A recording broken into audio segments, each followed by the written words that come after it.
नमस्कार दोस्तों, मेरा नाम अभिषेक है और मैं प्रभात एग्जाम के करंट अफेयर शो के 70वें एपिसोड में आप सभी का स्वागत करता हूं। इस श्रृंखला में हम प्रौद्योगिकी परीक्षा के दृष्टिकोण से दिन के महत्वपूर्ण वर्तमान मामलों को कवर करते हैं। हम विभिन्न समाचार पत्रों और वेब पोर्टलों से महत्वपूर्ण समाचारों को कवर करते हैं। इस करंट अफेयर शो को देखने के बाद आपको किसी भी न्यूज़ पोर्टल पर जाने की या न्यूज़पेपर पढ़ने की आवश्यकता नहीं है। तो चलिए शुरुआत करते हैं आज की वीडियो से। नंबर 1, स्वदेशी बूस्टर से युक्त ब्रह्मोस मिसाइल का सफल परीक्षण।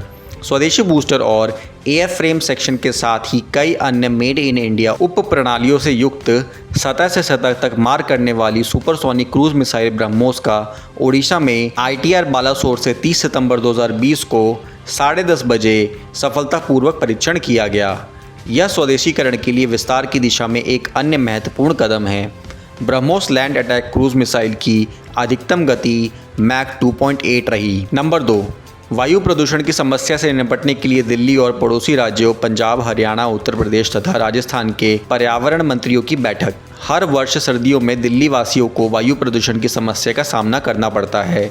हवा की गति और मिश्रण की ऊंचाई के उत्पाद के रूप में परिभाषित वेंटिलेशन सूचकांक दिल्ली की वायु गुणवत्ता को प्रभावित करने वाला एक महत्वपूर्ण कारक है। यहाँ सर्दियाँ ठंडी हवा, शुष्क वायु और ज़मीन की तरफ कम हवा की स्थिति से प्रभावित होती हैं, जो वायु को स्थिर बनाती हैं और इसके फैलाव के लिए एक प्रतिकूल स्थिति पैदा करती हैं। सर्दियों के दौरान भारत की उत्तर और उत्तर पश्चिम से पूर्व दिशा में हवा चलती है, जिसके परिणाम स्वरूप प्रदूषण तथा कोहरे का संयोजन होता है और इसी कारण से सर्दियों के दौरान दिल्ली में भारी स्मॉग बनता है। सिर्फ इतना ही नहीं, स्थानीय और क्षेत्रीय वायु प्रदूषण स्रोतों में वृद्धि होने के कारण गंभीरता और बढ़ जाती है। इसी समस्या को ध्यान में रखते हुए पिछले कुछ वर्षों में केंद्र सरकार ने बदरपुर ताप विद्युत संयंत्र को बंद किया है।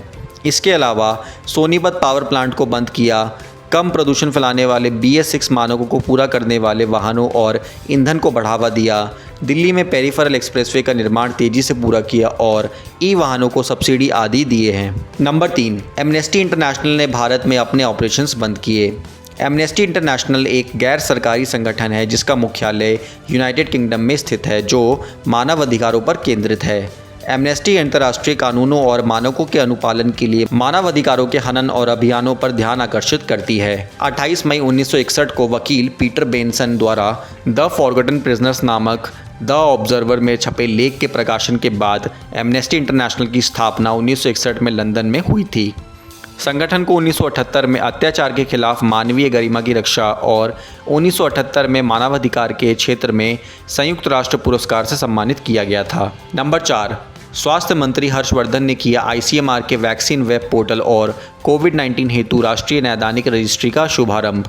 ICMR का वैक्सीन पोर्टल भारत के साथ साथ विदेशों को भी कोरोना वायरस वैक्सीन के विकास से संबंधित जानकारी प्रदान करेगा। इस तरह हमारे देश के नागरिक इस टीके के विकास से संबंध में होने वाले नवीनतम विकास और विभिन्न चरणों के बारे में खुद को सूचित रख सकेंगे। केंद्रीय स्वास्थ्य और परिवार कल्याण मंत्री डॉक्टर हर्षवर्धन ने 28 सितंबर 2020 को ICMR वैक्सीन वेब पोर्टल और कोविड-19 के लिए राष्ट्रीय नैदानिक रजिस्ट्री का शुभारंभ किया। कोविड-19 के लिए राष्ट्रीय नैदानिक रजिस्ट्री ICMR द्वारा कोविड-19 की राष्ट्रीय नैदानिक रजिस्ट्री, जिसे स्वास्थ्य मंत्री डॉक्टर हर्षवर्धन ने जारी किया, भारत के विभिन्न अस्पतालों में भर्ती कोविड-19 रोगियों के व्यवहार, नैदानिक और प्रयोगशाला जांच और प्रबंधन प्रोटोकॉल के बारे में सारे महत्वपूर्ण आंकड़े तथा डेटा एकत्रित करेगी। नंबर 5, नवीन रक्षा अधिग्रहण प्रक्रिया 2020। हाल ही में रक्षा अधिग्रहण प्रक्रिया 2020 जारी की गई, जो पूंजी बजट से रक्षा उपकरणों की खरीद को नियंत्रित करेगी। 1 अक्टूबर से यह नवीन नीति 2016 की रक्षा खरीद प्रक्रिया का स्थान लेगी। इस नवीन नीति की मुख्य विशेषताएं कुछ इस प्रकार हैं। स्वदेशी कंपनियों को मिलेगा आरक्षण। नीति में स्वदेशी कंपनियों के लिए अनेक खरीद श्रेणियां आरक्षित की गई हैं।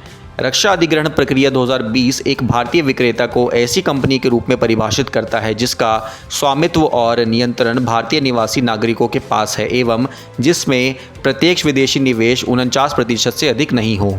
स्वदेशीकरण की आवश्यकताओं को पूर्ति करने के क्रम में यह विक्रेता को विदेश में तैयार किए गए अधिकांश उपकरणों की आपूर्ति करने के स्थान पर भारत में उपकरण बनाने के लिए बाध्य करेगा। यह लाइसेंस के तहत भारत में निर्मित उपकरणों सहित हथियारों और सैन्य खरीद के उपकरणों में अधिक से अधिक स्वदेशी सामग्री के उपयोग को बढ़ावा देता है। अधिकांश अधिग्रहण श्रेणियों में रक्षा खरीद प्रक्रिया 2016 की तुलना में रक्षा अधिग्रहण प्रक्रिया 2020 में 10% अधिक स्वदेशीकरण के अनुबंध शामिल किए गए हैं। अब स्वदेशी सामग्री की गणना इस बार की खरीद प्रक्रिया में सरकार ने यह निर्धारित किया है कि यदि अंतर सरकारी समझौते सरकार से सरकार अथवा प्रारंभिक एकल विक्रेता के माध्यम से सौदा किया जाता है तो सरकार रक्षा उपकरणों की खरीद में ऑफसेट क्लॉज का प्रावधान नहीं रखेगी। ऑफसेट क्लॉज के प्रावधान के तहत एक विदेशी विक्रेता के लिए यह आवश्यक होता है कि वह अनुबंध मूल्य के एक भाग का निवेश भारत में करे। दोस्तों, अब समय आ गया है आज के सवाल का।